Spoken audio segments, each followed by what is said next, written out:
Hey, Viking fans, the 53-man roster is around the corner. Last preseason game, I got Sports Illustrated Will Ragatz doing his roster projection.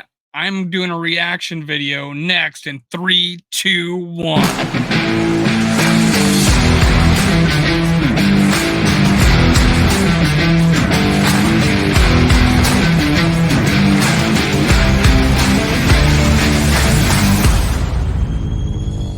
Gather around, Skull brothers and sisters. This is Skull World, brought to you by Minnesota Sports Talk. I'm your host, Dave. You can follow me on Twitter, TikTok, and Facebook at Skull World. Make sure you do what the ticker says below. Subscribe, like, and comment. I appreciate it. Let's get right into it. Will Ragatz, my go-to columnist for Sports Illustrated, does his 53-man roster projection. I did a preview for my members only page, a preview of what I'm going to do on my Thursday show. So I am still malleable when it comes to the 53-man roster projections. Honestly, I'd want to see the last preseason game and to make my final guess. But hey, what's one a little bit early? I'm doing mine Thursday.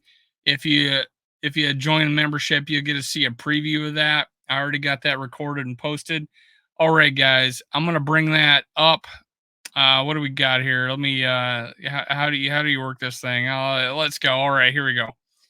Now, there it is. All right, updated Vikings 53-man roster projection. Who's in and who's out? 1 week away from cut down day. Let's predict the Vikings 53-man roster. Will Ragatz. All right, he posted this on Monday.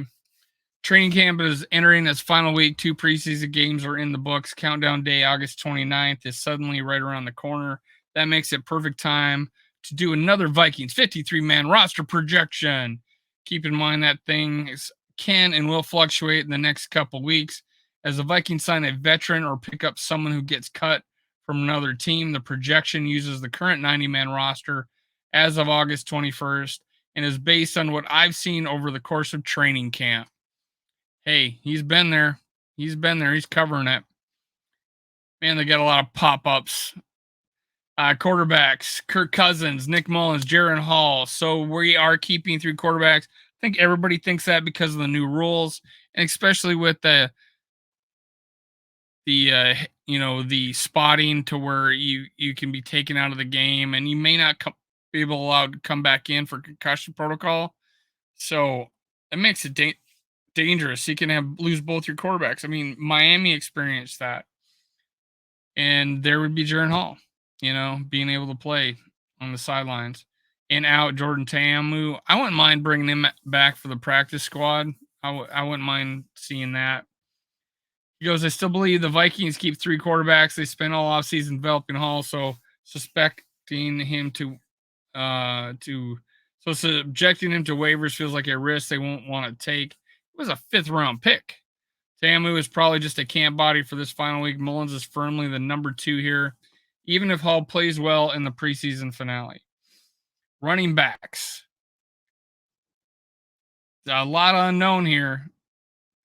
In Alexander Madison, CJ Ham, fullback, Ty Chandler, Aaron Dykes.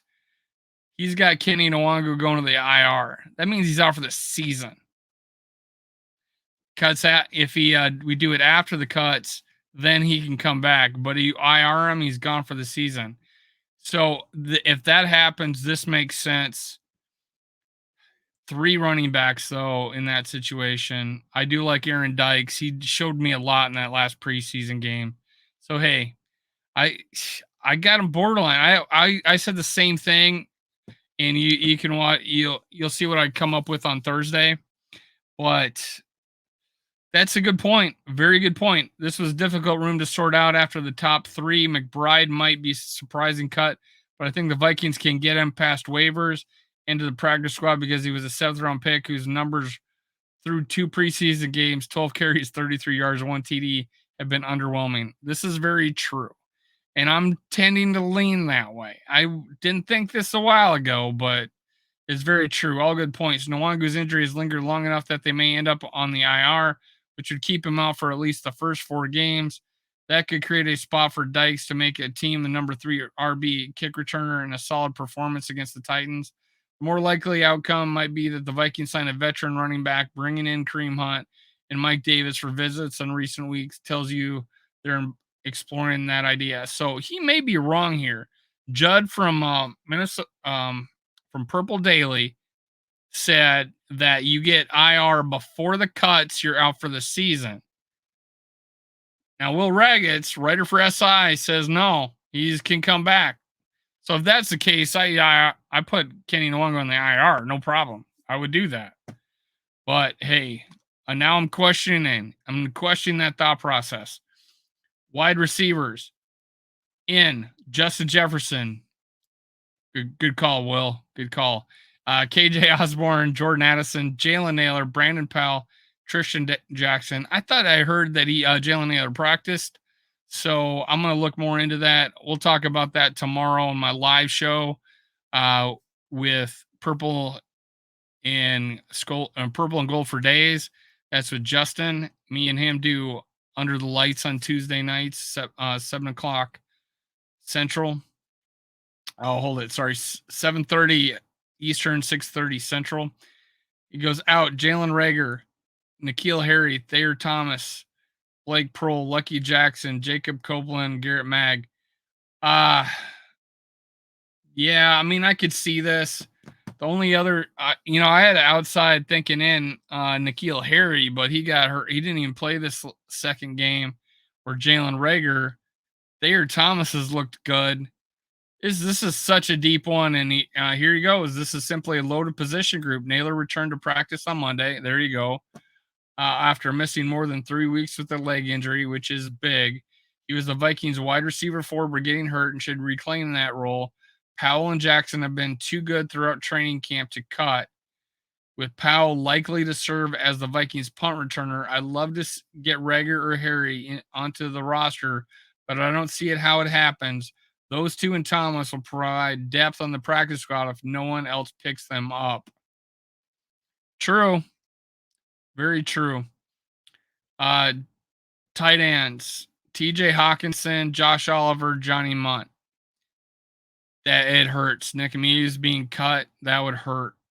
I don't know if he makes it past waivers. Let's see what Ragatz says. Muse, Sims, and Thompson all played well in the second preseason game on Saturday. Unfortunately, the top 3 at their position has been set all off season. Munt, who Kevin O'Connell called the best third tight end in the NFL, isn't getting cut. Exactly. That's why, he said Jordan Addison is the day 1 starter. He says Johnny Munt's the best tight end.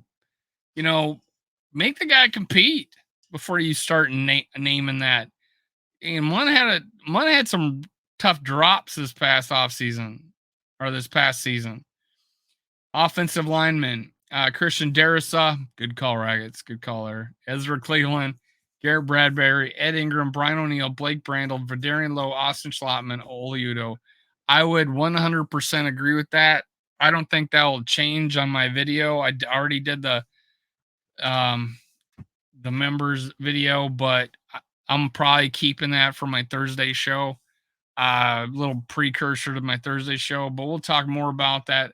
I'll get feedback from Johnny Football or Johnny NFL, see what he thinks. Out, Josh Sokol, Alan Ali, Jack Snyder, Jim Okafor, Jared Williams, Christian Delarue, IR, Chris Reed. Makes sense. I wonder if, and I question this, Chris Reed, if his contract would toll and we could have him again for next year, because that would be pretty good.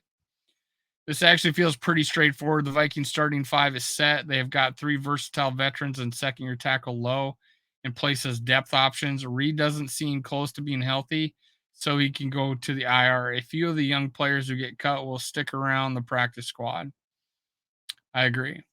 The biggest possible shakeup on the O-line would be Vikings signing Dalton Reisner, who remains available. Do it. Do it. Just do it. Sign him right now. Fix this O-line, man. All right. Defensive linemen. Harrison Phillips, Dean Lowry, Karius Tonga, Jonathan Bullard, Jaqueline Roy. This one is tough because Esezi Atamoyu was drafted the year before. He was, a 3-4 defensive end, and he gets cut. I could see this happen and him going to the practice squad. I can. I think he's worth the risk cutting. We'll see. I haven't been set on it, but that's a good point. Sheldon Day, TJ Smith, Ross Blacklock, busted trade, man. Busted trade. I was not happy with the when he did it. Busted trade. Calvin Avery, Junior AO. If Roy is healthy, I don't think there's much debate about the Vikings top 5 at defensive tackle. Adamayu hasn't stood out much during camp or preseason action in the second year.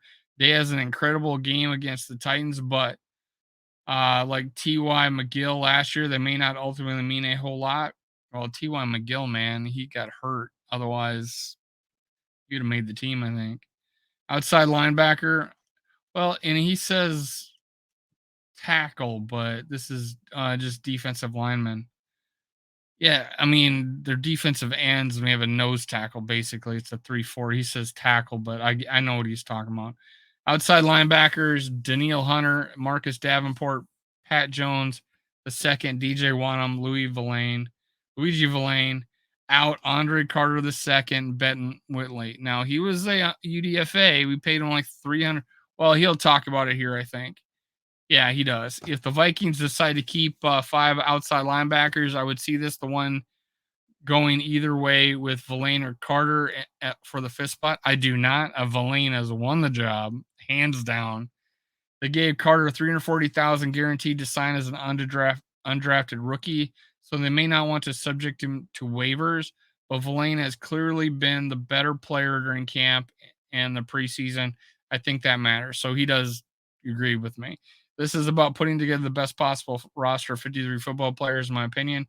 Villain has proven that he belongs. Now, before we gave 240 or 50,000 to a quarterback and cut him. So I don't see there's a problem cutting Carter. He has not impressed me. He's a working project. I think he's got a future. I think he can bring this guy along. I don't think anybody would see the tape that he has and say, "Hey, he needs to be on our team." Unless if it's a just a rebuilding team and they see a projection that they could keep this guy on their 53. Otherwise, yeah, he's a guy you could cut. I haven't done it yet. So we'll see. You'll find out Thursday what I think. Inside linebacker, Jordan Hicks, Brian Asamoah, Ivan Pace Jr., Troy Dye. Out, Tanner Vallejo, Troy Reeder, Wilson, Hubert, Abraham Buplane. All right. Uh yeah, because of the cornerback and safety situation and the amount of nickel we'll play, big nickel with safeties, I could go with 4 linebackers. I haven't decided yet, but I think that's the way I'm leaning. Personally, and that's what Will Ragatz got. The big question here is whether Asamoah or Pace will be starting alongside Hicks in week 1 against the Buccaneers. The undrafted rookie out of Cincinnati has been that good, taking full advantage of Asamoah missing some time. Pace's play has been every bit as big of a story as Addison's strong camp. Agreed. Agreed. Vallejo and Reeder are veterans with a ton of special teams experience, but Dye is also a special team stud, and he provides depth at number 4 inside linebacker. Although it wouldn't surprise me to see Vallejo or Reeder make it, I'll go with Dye. Dye has played better. I think he doesn't have as much production, it seems, as Reeder. He had 6 tackles, Dye had 2, but it seemed like he made the more splashy athletic play. It's so hard. This is the first good camp Dye has had, honestly. Safeties: Harrison Smith, Cam Bynum, Josh Metellus, Lewis Seen, Jay Ward. You got to keep all those guys. Even Theo Jackson's all right, but yeah, Jay Ward was a 4th round pick. What are you going to do? Cut him? No, you're not.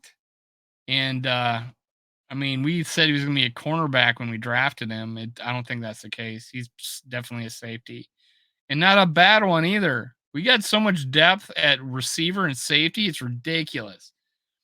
Here, let's see what he says. This is defense equivalent of the Vikings wide receiver room. I didn't read that before. This is hilarious. He says the same thing. Smith and Bynum are going to start at Metellus. Going to play a ton as a third safety and big nickel.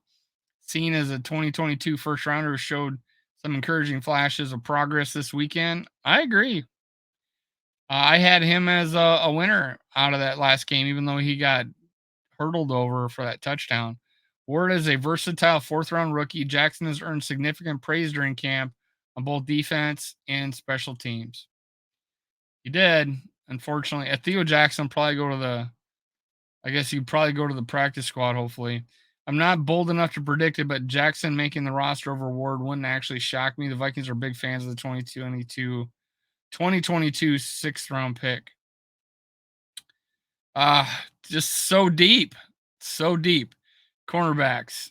Byron Murphy Jr., Caleb Evans, Mekhi Blackman, Joanne Williams, Andrew Booth Jr., and Najee Thompson. Everybody's got Najee Thompson making it after what he's did with special teams. Out Jalen Williams, Tay Gowan, Kalen Barnes, CJ Colton Jr. None of these guys are worthy of keeping. I like his 6. I would think this would be a good 6. Let's see what he says. The Evans and Blackman are going to be starting corners for the Vikings if they're healthy. True. Williams feels like a safe bet to make it because he has some regular season experience and his length makes him a great fit for Florida's defense. Booth has frankly had a tough camp and preseason, but the Vikings cutting a 2022 second round pick already would be stunning. Thompson is approaching lock status due to his play as a gunner on special teams, provided he doesn't have a serious concussion. Oh, is that it? I didn't know. I didn't know what his injury was. And then specialists is Greg Joseph, Ryan Wright, Andrew DePaulo. Hey, that was a good list. Ragatz makes a lot of good points. There's a couple disagreements there. I'm gonna iron my list out, and I'll have it on Thursday. Me and Johnny Football are going at 7:00 Central, and going live to talk about our 53-man roster. Yes, Minnesota Sports Stocks official, unofficial 53-man roster. Make sure you, like it says in the scroll below, subscribe, like, and comment. Let's do it. Cue the music.